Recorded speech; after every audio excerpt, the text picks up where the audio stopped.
Thank you for joining us at this hour. Here to provide you with the latest, I'm Daniel Che. This Tuesday is Buddha's birthday in Korea, but instead of celebrating, the nation's Buddhist temples spent the day grieving and reflecting over the Sewol-ho ferry tragedy that killed scores of people. Our Connie Kim reports. The colorful lanterns adorning Jogyesa Temple welcomed thousands of people, including lawmakers, celebrities, and Buddhist leaders Tuesday who came to celebrate Buddha's 2,558th birthday. But the mood was subdued as the hour-long ceremony was dedicated to the victims of the Sewol-ho ferry tragedy. The most Venerable Ja-seung's message this year focused on condoling those affected by the sunken Sewol-ho ferry and urging people to cooperate and act with wisdom to create a safer society. Venerable Ja-seung, the head of the Jogye order of Korean Buddhism, the largest Buddhist sect in the nation, called on everyone in attendance to spur change. Korea is in deep grief.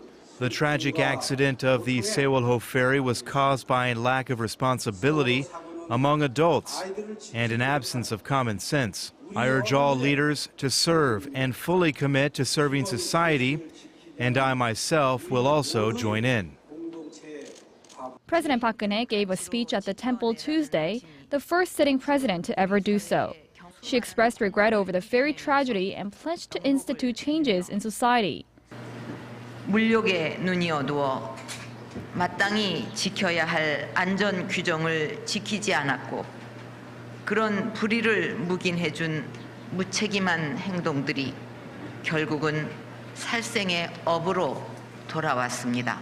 부처님 말씀처럼 우리 사회 곳곳에 깊이 뿌리 박혀 있는 부조리와 적폐를 바로잡고 올바른 정의를 세워 나갈 수 있도록 국민 여러분께서 힘을 모아 주시기를 바랍니다. The people who came out to the Buddhist temple for the ceremony also had the tragic Sewol ferry disaster on their minds. As a mother of two children, one in elementary and the other in middle school, I came to pray that such a devastating accident never happens again to such young souls. The 20,000 Buddhist temples throughout South Korea conveyed similar messages on Buddha's birthday, expressing condolences for those that lost their lives in the ferry sinking and reflecting on how to prevent another tragedy from occurring. Connie Kim, Arirang News. We move on to the latest in the Sewol-ho ferry disaster. Rescue workers today are mourning the loss of one of their own. A search diver died this morning while searching the sunken ferry. The 38 people remain unaccounted for in the disaster right now. Our Connie Lee has more. Just before dawn, at around 6 a.m. on Tuesday, a civilian diver went into the rough waters around the Sewol-ho ferry. He was trying to install new guideline ropes to the 5th floor of the ship to help in the search for the dozens of bodies that remain unaccounted for. After about 5 minutes, though, at a depth of about 25 meters, the 53-year-old diver lost communication with fellow divers on the surface of the water, prompting his colleagues to go and rescue him. Only known by his surname E, the veteran diver was found unconscious, without his diving equipment on, and with his communication and air supply cords tangled. As he was found unconscious, officials used an automated external defibrillator and conducted CPR on him right away. The diver was transported by helicopter to the nearest hospital in Mokpo, but died soon after arriving. This is the first fatality among divers in the nearly 3 weeks of search and rescue operations. Officials are still trying to determine his exact cause of death. An X-ray of his chest showed no irregularities, but a scan showed that his skull was filled with air.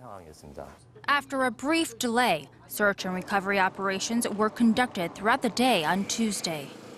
Officials say divers have now searched all the main compartments of the ship at least once, but will revisit them again to look for more victims. Authorities also continue to investigate what caused the sinking of the ship, although improper stowage and overloading of cargo 3 times the safety limit are seen as the probable causes. So far, 19 people have been arrested in the investigation, including crew members and an executive of the ferry's operator, the Cheongjin Marine Company. The executive was arrested on charges of malpractice related to the company's finances. Connie Lee, Arirang News. Today is the last day of a 4-day holiday weekend here in Korea. Many people use their time to pay their respects to the victims of the Sewol-ho ferry disaster. At a group memorial altar set up in the city of Ansan, where most of the victims were from, visitors from all around the country came with friends or family. They mourned those that died and placed chrysanthemum flowers at the front of the altar. Since it opened 1 week ago, the Ansan Memorial Hall has received around 1.3 million visitors and counting. For the whole nation in grief over the ferry disaster, Korean Finance Minister Hyun Suk says private consumption has slowed. Speaking with finance leaders on Tuesday, including the heads of the Korea Development Institute and the Korea Institute of Public Finance, Hyun said the economic recovery in the private sector has been sluggish since the tragedy unfolded nearly 3 weeks ago. He said the effects have been especially pronounced in the service industry, including in the cultural and tourism sectors. Private consumption has also dipped. Hyun added that the government will keep a close watch on the situation and mull over measures to support sectors affected by the ferry disaster. Moving on to the tech realm, in the latest legal battle between Samsung and Apple, a U.S. jury in California has ordered the Korean smartphone maker to pay Apple nearly $120 million in damages for infringing on 3 of Apple's patents. The amount is just about 5% of the $2.2 billion Apple originally sought. The jury also ordered the U.S. company to pay Samsung $158,000 in damages for violating one of Samsung's patents. This is far from the end, though. Experts say both companies are almost certain to file appeals to a higher court. If and when North Korea that is, conducts a 4th nuclear test, Korea's foreign minister will push for stronger international sanctions against the regime. Yoon Byung-se's remarks came Monday during bilateral talks with New York with his counterpart from the European Union, Catherine Ashton, regarding the speculation that North Korea will conduct a mid-range missile launch or another nuclear test soon. Yoon said the possibility is very high. In the event they do, Yoon said the international community needs to come down hard on the regime by imposing an entirely new set of sanctions separate from ones that already exist. Moving on to other parts of our world, Boko Haram has finally claimed responsibility for kidnapping around 230 schoolgirls in Nigeria nearly 1 month ago. In a recently released video, the group's leader, Abubakar Shekau, went on one step further and threatened to sell the girls. The Nigerian government has been criticized for not taking decisive action to rescue the teenagers. Nigerians have expressed their anger and frustration through protests. The country's First Lady, Patience Jonathan, added fuel to the fire by accusing the school principal and other protesters of orchestrating the abduction story.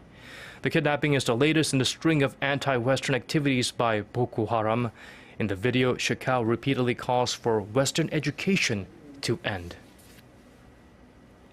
Over the long holiday weekend that included Children's Day and Buddha's birthday here in Korea, the nation bade farewell to Kim Yuna, the beloved star who not only made history in Korean figure skating but in the sport itself. Our Song Ji-sun brings Queen Yuna's last official performance on ice. 17 years of competition on ice.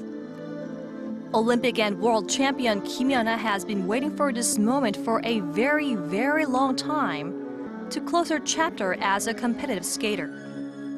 And for her last gala, she transformed into a princess who can't sleep, taking the ice with the opera Turandot, one that she always wanted to skate to. From her signature Yuna camel spin to triple jumps, her skating is flawless like it always has been. Even though she steps down from the competitive spotlight, skaters believe unanimously that there has not been, and may never be, another perfect skater like Kim. I have such respect for you and all that you've done, and to come back and skate the way you skated, it was even better, and you were, to me, the best. You've just changed the sport, so thank you for what you've given to the sport. It is time to say goodbye, but it's hard for the fans to see the Queen leave the ice, as she has been a mainstay of hope and inspiration to her audiences.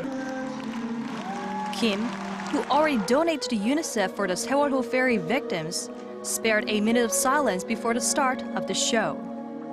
Her performance is a great consolation to the nation, especially at a time when it's in sorrow and like now. I wish her all the best for her future. The figure skater who always stood on the podium in every competition she entered in now has a future entirely open to herself, in which she said figure skating will always be some part of. Even after the Olympics, I trained as usual to give the best in this ice show for my fans. As for the future, I will take things slow, take some rest, as it's really over now. Kim let go her status as national skater as of Tuesday, marked the beginning of a new life away from competitive skating. 송지선, Arirang News. Now the weather. Clear skies ensured that this Vesak Day was fit for celebration outdoors in Seoul. And snow in May, believe it or not, in Taegalyeong. It breaks a 33-year record on the most belated snowfall in the nation. And in waters of Jindo, where the rescue search operations are ongoing, the conditions are favorable for search efforts, and they will have relatively calm waves today and tomorrow. Rain is expected in the central regions on Wednesday. And here are the weather conditions in other parts of our world.